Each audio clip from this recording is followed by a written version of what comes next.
परिवहन खात्याचं नेमकं काय सुरू आहे? जर एसटी भाडेवाढीचा निर्णय परिवहन मंत्र्यांनी घेतला नाही आणि उपमुख्यमंत्री अजितदादा पवार यांचाही त्याला विरोध आहे, तर मग हा निर्णय घेतो कोण? हे खातं चालवतो कोण? जनता त्रस्त आहे आणि सरकारमध्ये गोंधळाचा खेळ सुरू आहे. आज सामान्य माणूस एसटी मध्ये प्रवास करतोय, त्याच्यावर भाडेवाढीचा अन्याय झाला आहे. गरीब आणि मध्यमवर्गीय माणसाला हा बोजा पेलवत नाही. सरकारमधल्या अधिकाऱ्यांनी जर हा निर्णय घेतला असेल तर त्यांच्यावर तातडीने कठोर कारवाई होणार का?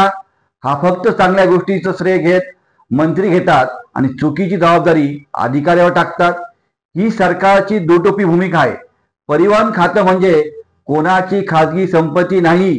या सुरू असलेला गोंधळ आणि गंमत जम्मत थांबलीच पाहिजेत.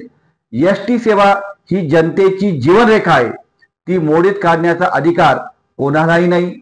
आम्ही ठाम मागणी करतो की हा निर्णय तात्काळ मागे घ्या, अन्यथा रस्त्यावर उतरून आम्ही जनतेसाठी संघर्ष करू आणि संघर्ष केला आणि जनता रस्त्यावर उतरली तर सरकारला खुर्च्या खाली कराव्या लागतील.